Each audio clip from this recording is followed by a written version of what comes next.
안녕하세요. 원자극TV 가을적 지식인 정기차입니다. 오늘은 아주 요즘 핫한 분을 모셨습니다.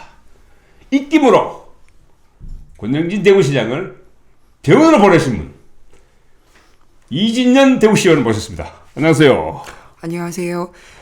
저는 대구시의회에서 일하고 있는 일꾼 이진년입니다.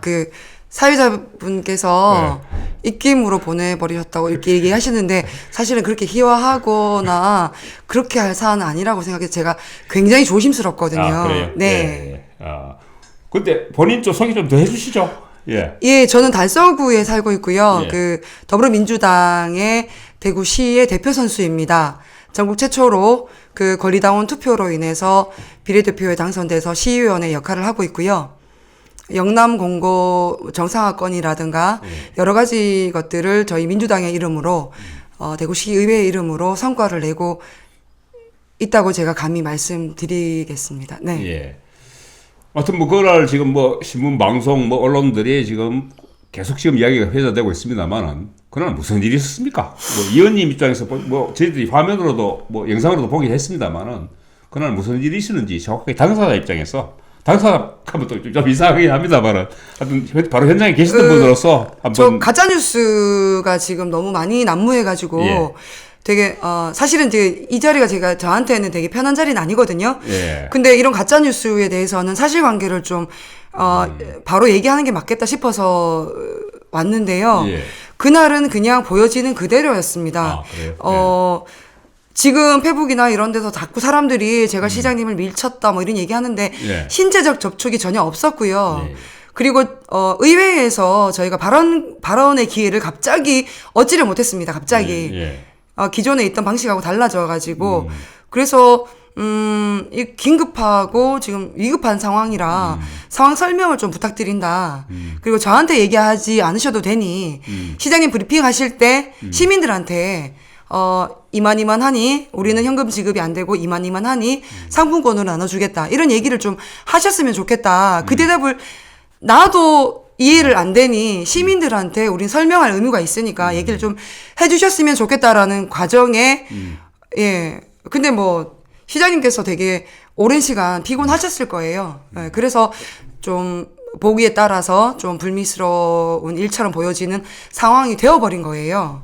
그래, 하여튼 영상만으로 보면은 코로나19 때문에 집에도 못 가시고 야전 침대라고 이야기합니다. 영상으로 보니까 라꾸라꾸 푹신한 침대더라고요. 저는 야전 침대라 그래서 진짜 군대 야전 침대로 생각했는데 그렇지는 않습니다만 일단 집에도 못 가시고 그래도 고생하시는 시장님한테 조금 닦아셔보시는 거 아닌가 이런 생각도 들어요.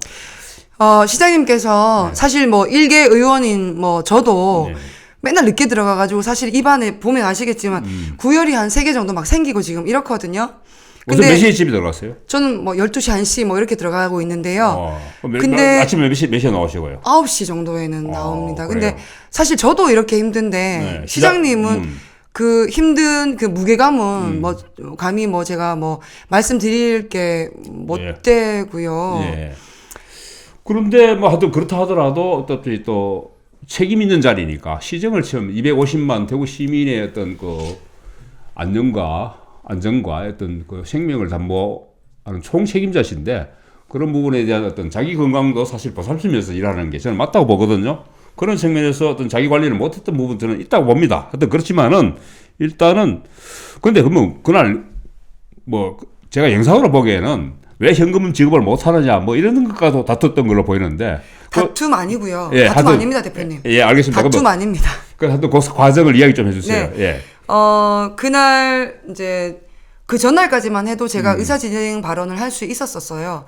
그날 갑자기 저희가 의사진행 발언을 사전에 얘기하지 않은 분들은 하지 말라라고 이제 의장님께서 말씀하셔서 배지수 의장이 발언 기회가 저희가 없었어요. 근데 시민들은 어쨌거나 지금 상황이 굉장히 긴급하고 위급한 상황이기 때문에 현금이든 뭐든 빨리 줬으면 좋겠다.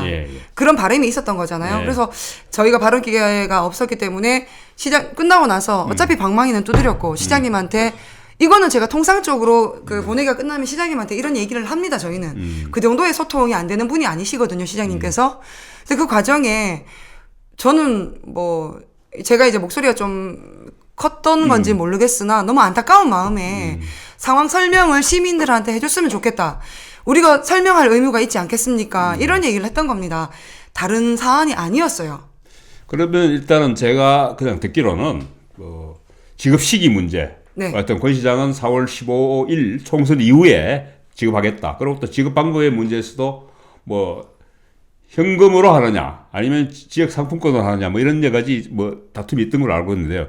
그거 잘 모르시는 시민들을 위해서 한번 좀 그 과정을 이야기해 주시죠.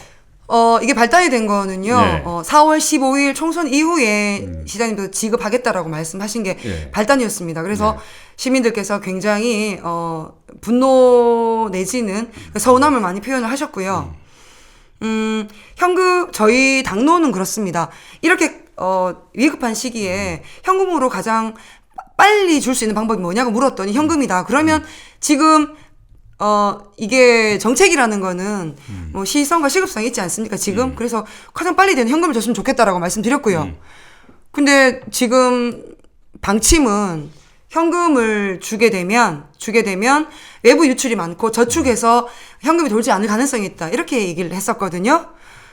근데 저희가 거기에 대해서는 답답하죠. 끊임없이 빨리 주셨으면 좋겠다라고 얘기를 하고 있는 거고, 지금은 뭐 본회의에서 통과가 돼버렸습니다. 어쨌거나 현금이 아니고 정액 카드를 만들어 주겠다. 예, 현금으로 쓸 수 있는 카드. 네, 정액 카드를 만들어 주겠다. 그리고 또 온누리 상품권으로 주겠다. 근데 이게 맹점이 있습니다. 뭐냐면 이 상황을 우리는 단 한 번도 겪어보지 못했거든요. 예, 그렇죠. 겪어보지 못한 이 시급하고 위급한 상황에 예를 들어서 현금으로 줬는데 유출이 될 가능성이 있다. 저축해서 돈을 쓰지 않는다라고 하면 긴급하거나 위급하지 않은 상황이라고 봐야 되는 거죠. 네.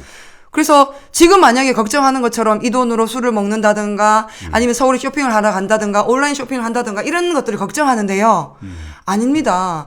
시민들은 지금 어제도 보셨다시피 신나 뿌리고 예. 정말 큰일 날 뻔한 상황이 있었습니다. 예, 시민분이. 부신하시려고 하는 분이. 예, 이 어려움을 예. 토로하면서 예. 그 정도로 어렵습니다. 그러면 우리가 30% 정도가 뭐 외부로 유출될 수 있다라는 얘기를 하시는데요. 유출되는 거는 되는 대로 놔두시고 급한 불을 지금 끄는 게 맞습니다. 현금으로. 지금 돌이킬 수 없습니다. 예, 시민들의 역량 아니고는. 예, 그런데 저도 사실 부산 쪽만 상황을 봐도 부산시에서는 오히려 지금 또 한 발로 물러나 있고 부산에서는 뭐 구군에서 오히려 지금 현금을 지급하고 있더라고요. 몇 개 군이지만은 다는 아니지만은 그런 면에서 사실 지금 긴급 생계자금이라는 게 긴급이라는 거죠, 그죠? 네. 그러니까 지금 뭐 당장 지금 숨이 꼴딱꼴딱 넘어가는 사람한테 일주일 뒤에 주겠다, 뭐 열흘 뒤에 주겠다는 이야기는 사실 별 소용이 없는 거다는 거죠. 지금 당장 지금 급한 사람한테는 현금이라도 지급해야 된다. 맞습니다. 예, 그런 이야기인데 그렇다면은 저도 사실 뭐 봐도 지금 뭐 신문 방송 보도를 봐도 어떤 사람이 받을 수 있는지 잘 모르겠더라고요. 근데 저는 뭐 대충 보여보니까 저는 뭐 지급 대상이 아닌 걸로 보이는데 뭐 중위소득의 뭐 100% 또 뭐 의료보험료 뭐 얼마 뭐 이렇게 얘기하는데 정확한 자기가 받을 수 있는지 모르는 사람들이 또 많은 것 같아요. 예. 그거 설명 좀 해주시죠. 예. 그 원칙을 얘기하더라도 네. 지금 되게 급하기 때문에 사실은 뭐 지금 이렇게 선별적 복지를 이렇게 얘기하면 사실은 선별적 지원. 선별적 지원 얘기를 지금 계속 얘기하는데요. 사실 그게 중요한 게 아닙니다. 저도 누구도 다들 이걸 설명해도 우리 보험료 납부 기준으로 보거든요. 설명을 해도 내가 이 기준에 들어가는지 안 들어가는지 잘 몰라요. 그렇기 때문에 서울시에서는 선지급하고 후에 하겠다 이런 얘기가 있는 거거든요. 지금 저희가 이렇게 설명을 해도 본인이 그런지 안 그런지는 잘 모를 수밖에 없어요. 그래서 지금 이게 뭐 특히 또 이제 특히 요즘 자영업자들이 굉장히 힘들던데요. 저도 뭐 어느 식당에 가보니까 뭐 하여튼 서너 명 온 손님은 한 달 만에 우리가 처음이다 이렇게 할 정도로 지역 식당가라든가 자영업자들이 굉장히 힘든 상황인데 그 소상공인 지원도 문제가 많다면서요. 뭐 지금 대출 지원을 받으려면 뭐 2달이 걸린다든가 뭐 이런 이야기도 있고 뭐 또 금방 나오는 또 한 주, 2주 내에 나오는 또 뭐 자금은 또 이자가 비싸다 뭐 이런 이야기도 있건데 소상공인 지원 문제는 지역에서 별 문제가 없습니까? 문제가 많죠. 그리고 우리가 소상공인 중심으로 고민을 그렇게 많이 안 했기 때문에 합리적인 대처가 나올 수가 없는 상황이에요. 그리고 지금 소상공인들 중에서 사실은 지금 병원이고 뭐고 다 너무 어렵습니다. 예. 그 지원 대책을 여러 가지를 고민을 해야 되는 거예요. 예를 들면 우리 보험료 같은 거를 한 3개월 정도 유예시켜 주겠다. 아니면 대출을 갖다가 낮은 금리로 해서 언제까지 어떻게 좀 해주겠다. 이런 구체적인 대안들이 좀 나와주고 지금 다른 지역 같은 경우에는 부산 같은 경우에는 100만 원 뭐 지원해 주겠다. 이런 얘기들이 나오는데요. 이거를 가지고 우리가 의회와 집행부가 같이 머리를 맞대서 고민하는 자리조차가 없었다는 게 이게 저는 문제라고 생각합니다. 예. 그리고 지금 월급 나온 사람은 괜찮습니다. 사실 어떻게 보면 상대적으로. 그런데 영세 사장이라는 지금 이제 뭐 옷을 입고 계시는 분들이 더 어려운 거예요. 이분들은 작년 기준, 소득 기준 뭐 이렇게 있기 때문에 지금 어려운데 그 기준으로 하면 혜택 받을 수 있는 게 하나도 없는 거예요. 이분들 다 어떻게 할 것인가. 우리는 이게 지금 의회와 집행부는 뭐 주느니 마느니 네가 잘했니 내가 잘했니 이런 얘기를 할 때가 아니에요. 지금 머리를 맞대서 이 사람들을 어떻게 구제해 줄 수 있는가.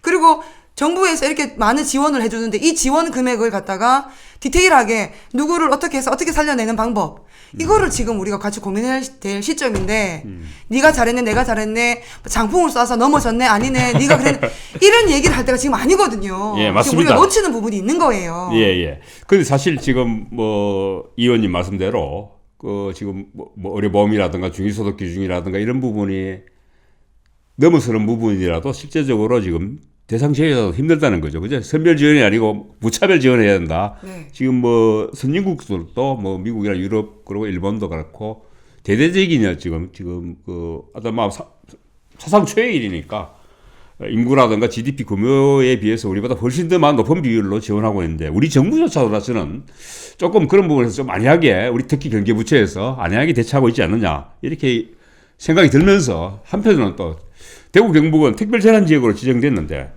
대구 경북이 지금 사실 코로나19 확진자도 거의 뭐 대구 경북을 합치면 90%고 대구만 하더라도 거의 한 70%에 육박하는데 특별재난지역을 지정하고 우리가 특별히 제가 하다못해 마스크라도 더 맞았느냐 이런 생각을 하면은 뭐 특별히 더 지원받은 게 없는 것 같아요. 제 생각은. 그렇죠. 그래 보일 수 있습니다. 왜냐하면 우리 대구시에서 사실 권영진 시장님께서 중앙정부에 정말 요청을 그러니까 울먹이시면서 빠른 요청을 말씀을 드리셨고요. 우리 지역에 계신 김부겸 장관 하셨죠. 우리 정부에서. 김부겸 의원님 이하 저희 민주당 의원님들께서 굉장히 많이 애를 쓰셔가지고 재난 지역을 선포했어요. 사실 이거는 다른 지역에서 볼 때도 형평성이 어긋난다는 얘기를 했지만 그런 강단을 내려주셨고 정부에서. 그리고 또 지원 금액이 다른 지역에서도 다 얘기하십니다. 대구 경북에만 왜 그렇게 지원을 많이 하냐. 형평성에 어긋난다. 2조 3천억이라는 지원을 왜 대구만 해주느냐 경북에만 해주느냐 이런 얘기를 하시거든요. 그것만 봐도 지금 금액적으로만 봐도 우리는 굉장히 많은 금액을 정부 지원을 받고 있는 상황입니다. 그러면 우리가 체감을 하려면 어떻게 해야 되는 겁니까? 정부에서는 지원을 했습니다. 이거는 기정사실이고 팩트고요. 그럼 우리 지자체에서 정부에서 내려온 자금을 어떻게 유용하게 시민들이 체감할 수 있도록 쓰는 거냐. 이건 우리 지역의 몫이기도 하죠. 물론 어떤 그 자금은 정부 기재부나 이런 데하고 얘기를 해서 정해진 자원도 있어요. 하지만 그거하고 별개로 우리 지역은 재난지역이 선포되어 있고 아주 위급하고 시급한 지역이에요. 그러면 다른 지역은 이렇게 하기 때문에 우리 이렇게 한다라고 얘기하면 안 됩니다. 우리는 먼저 우리가 먼저 시민들한테 어떤 도움이 될 것인가. 김부겸 의원님께서 말씀하셨습니다. 법적으로 문제가 좀 생긴다 하면 그거 내가 중앙부처에 가서 얘기해 주겠다. 빨리 선제적으로 빨리 치고 나가고 시민들한테 할 수 있도록 해주자. 이런 얘기를 계속 하는 거거든요. 위급합니다. 위급할 때는 비상할 때는 비상한 시기에 맞는 행정을 하면 되는 거예요.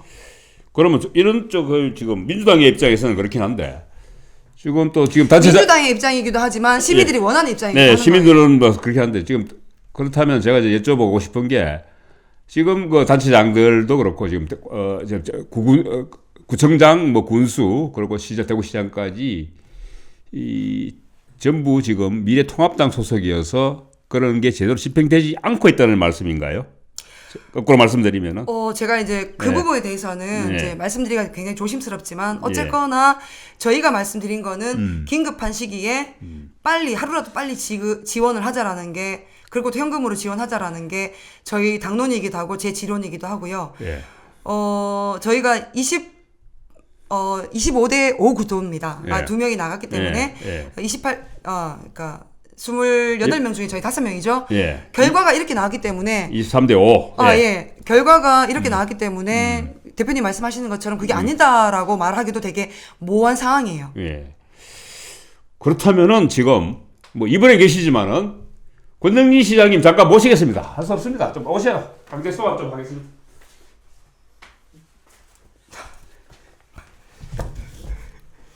야, 권 시장 모셨습니다. 아유, 제가 예. 뭐 요새 왜 그래 인심을 잃었습니까? 시민들한테도 인심을 많이 잃었더라고요. 예. 시의회 의원 입장에서는 어떻게 보십니까? 예. 시장님 굉장히 잘해주시기도 하고 예. 뭐 애를 많이 써주시는 거에 대해서는 저도 예. 공감합니다만 이번 사건이 일어나면서 예. 이번 일이 일어나면서 예. 사실은 저희가 평소에도 이제 이런 소통은 하고 예. 했는데도 불구하고 실검에 뭐 이진현, 뭐 권영진 이렇게 해서 올라갈 예. 정도가 되고 하는 거 보면 예. 그리고 욕도 막 하시지만 응원 문자를 뭐 한 200개 정도씩 주는 거로 보면 예. 그만큼 우리 지역이 위기 상황이다. 예, 그런데 사실 제가 좀 예. 말씀드리면은 지금 이진현 의원이 이렇게 지금 조심스럽게 얘기하고 계시는 이유가 있습니다.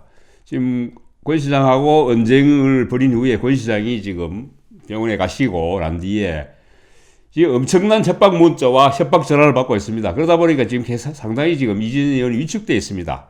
그런 부분에서 사실 좀 안타까운 일인데요. 이게 진영으로 나눠서 다툴 문제가 아니고 어떻게 보면은 이건 다퉈야 될 문제가 아니고 시의회와 시장이 얼굴을 맞대고 사실은 어떻게 하면 시민들이 하루빨리 위기에 벗어날 건가 이 부분에 대해서 서로가 참 토론하고 중지를 모아야 되는 입장인데도 불구하고 굉장히 지금 일단 새벽에 총선을 앞두고 진영 간의 있던 다툼으로 지금 이렇게 좀 나쁜 쪽으로 지금 전개가 되고 있다 보니까 저도 사실 안타까워요. 시민 한 사람으로서요. 그렇다면은 뭐 어떤 권 시장이 코로나19에 대처하는 부분에서 초기부터 좀 문제가 많았다. 뭐 초기부터만 아니고 초기에도 뭐 지금 신천지 교회에 대한 어떤 전수조사라든가 이런 부분을 서울의 박원순 시장이라든가 서울 경기도의 이재명 지사와 같이 강력하게 대처하지 않았다. 최근에도 지금 요양병원 사태에서도 집단 감염자가 속출하고 있는데 그 부분에 대해서도 어떻게 보면 환자라든가 간병인을 먼저 조사하지 않고 직원들부터 먼저 조사했다든가 이런 여러 가지 대구시에 많은 지금 헛발질들이 나오고 있거든요. 그래서 뭐 비판받고 있다는 생각도 듭니다만은 저는 한편으로도 그런 생각이 들어요. 권 시장이 과연 위기 사회를 관리할 능력이 있는 리더십을 발휘했느냐는 부분에서는 분명히 비판받아야 될 측면이 있습니다.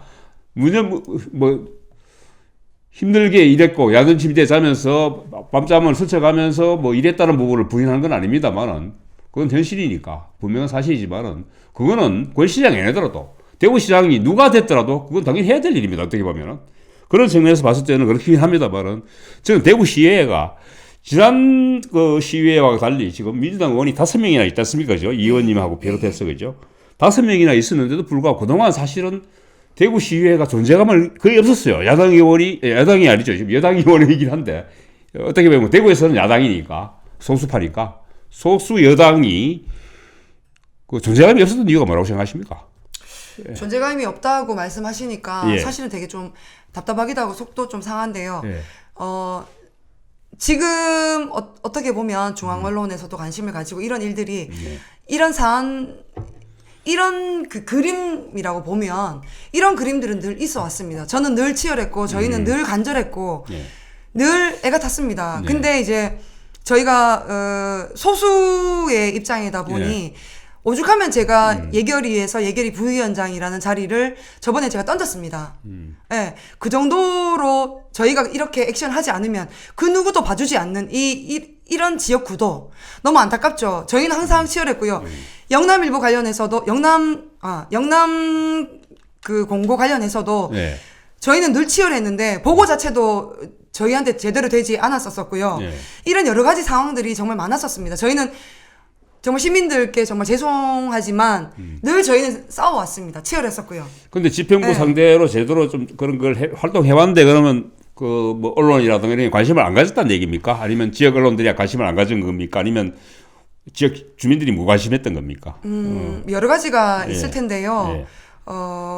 의회에서 일어나는 모든 사안들이 굉장히 자극적이거나 이제 그 사회 전반적인 이슈가 되지 않으면 의회에서 어떤 일이 일어나도 생각보다 언론에 나타나지 않고, 그러면 언론에서 집중적으로 말씀을 해주지 않으시면 생각보다 우리 시민들께서 의회 일에 별로 관심이 생각보다 없습니다. 그래가지고 지금 이 기회를 틈타서 늘 의회를 좀 관심 가져주시고, 제가 잘하는구나, 저 의원이 좀 잘하네, 저 의원은 진짜 싸가지 없네, 이런 것들을 시민들께서 평가해주시고 관리해주시면 그럼 저희들이 어떤 일을 하고 있는지, 제가 게으름을 피는지, 세비 받고 진짜 세비 받는 기생충으로 사는지, 아니면 정말 세비 받는 일꾼의 역할을 하는지 시민분들께서 봐주셨으면 좋겠어요. 예. 결코 지금 그 이진진 의원은 세비 루팡이 아니다 이렇게 이야기하시는데, 많은 지금 대구 시민 많은 대구 시민들은 세비 루팡으로 생각하고 있습니다. 일단 도매급으로 넘어가는 건 어쩔 수 없어요. 어떻게 뭐 저도 도매급으로 넘어갑니다. 저도 예전에는 도매급으로 넘어간 기레기였습니다. 하여튼 뭐 그렇긴 한데, 일단은 권 시장님 강제소환은 이 정도로 마치고. 시장님 죄송합니다. 이게 이런 식이었으면 제가 안 나왔는데. 그런데 하여튼 저는 지금 약간은 그래도 좀 시민들한테 정보도 드리고, 이 좀 가벼운 마음으로 좀 하자고 생각했는데, 이 너무 지금 다큐멘터리로 너무 지금 이게 레디컬하게 받으시니까 제가 좀 당황스럽습니다, 사실은. 어쨌거나 저쨌거나 이진은 의원님 와장성 TV에 나와주셔서 고맙고요. 저 진짜 재밌게 얘기 잘할 수 있고요. 할 수 있는데요. 상황이 많고. 그렇죠. 지금 이게 제가 흑색 문자와 하여튼 방길 조심하라는 문자, 대가리 깬다는 문자까지 돌던해요. 여러분들 그러지 마세요. 좀 같은 대구 시민입니다. 권 시장도 뭐 잘하려고 그랬는데 잘 안 됐겠죠, 그죠? 물론 그럼요. 예, 그러니까 시장님 고생 많이 하십니다. 이 의원님도 제가 봤을 때는 잘하려고 하는 겁니다. 시민 여러분들한테 하루 빨리 지금 이 코로나19를 이길 수 있는 지원책이 마련됐으면 좋겠다는 생각에서 그렇게 시장님하고 다퉜을 겁니다. 그런데 그 부분에 대해서 시장님이 조금 그러고 미흡한 부분이 있었다고 생각해요. 그런데 하여튼 권 시장은 그래도 우리 마지막으로 일단 우리 한번 좀 이야기해야 될 것 같아요. 이번에 넘어지신 부분에도 실려간 거는 뭐 내려가실 때 업혀 간 거는 보다 한 40분 후에 119에 불러가지고 응급실에 가셨다는데, 과정이 어떻습니까? 그거는 제가 뭐 의사도 아니고 하기 때문에 말씀드리기 곤란한데, 중요한 거는 제가 장풍을 쐈다거나 뭐 자꾸 그런 식으로 자꾸 희화시키는데요. 접촉이 없었죠, 일단은. 신체적 접촉은 전혀 없었고요. 병원에서 말씀하신 그대로 업무 과중이나 스트레스나 뭐 이런 걸 과로와 스트레스는 있었겠죠. 맞습니다. 그건 저희가 함부로 폄하하거나 희화시켜서는 저는 절대로 안 된다고 생각합니다. 과로나 스트레스는 있을 거라고 생각하는데, 하지만 그럼에도 불구하고 시장님께서는 빨리 일어나셔서 우리 대구 시민들의 수장으로서의 또 역할을 해주셔야지 저희도 시장님하고 같이 힘을 모으고 최선을 다해서 돕고, 시민들도 좀 이렇게 안정감을 좀 찾지 않을까. 힘들겠지만 시장님께서 빨리 좀 일어나시길 간절히 바라죠. 이 의원님이 무서워서 4.15 총선에 전에는 안 나오실 것 같은데, 아무래도. 아닙니다. 제가 시장님하고 오히려 제가 다른 의원님보다 좀 더 친합니다. 원래 잘 모르겠지만 이런 식의 소통은 제가 하고 있었습니다. 그 정도 소통이 안 되는 시장님이 아니에요. 자꾸 이게 진영으로 사람들이 자꾸 이렇게 나눠서 그런데 허약하셔가지고 4월 15일까지 입원하셔야 될 것 같아요. 아닙니다. 대표님 그거 아닙니다. 그래요? 그러면 하여튼 4월 15일 전에 퇴원하시는 걸로 믿고 오늘 순서 여기서 마치겠습니다. 잠시만, 한마디만 더 하고 싶은 말씀하십시오. 와장창 TV가 있는지 몰랐는데요. 이렇게 우리 지역에도 이렇게 멋진 이렇게 스튜디오가 있는지도 몰랐는데, 앞으로도 많이 불러주시고요. 저희 시민분들께서도 저희 같은 일꾼들 세비 축내는 기생충 만들지 마시고 많이 이용하고 활용해 주셨으면 정말 좋겠고요. 저도 응원 주시는 시민들이 훨씬 더 많습니다. 그래서 그 힘 믿고 시민들을 뒷배로 믿고 세금 축내는 사람이 아니라 세비 받는 일꾼으로서 역할을 최선을 다해내겠습니다. 자주 뵙겠습니다. 감사합니다. 수고하셨습니다. 와장창 TV 오늘 순서 마치겠습니다. 감사합니다. 고맙습니다.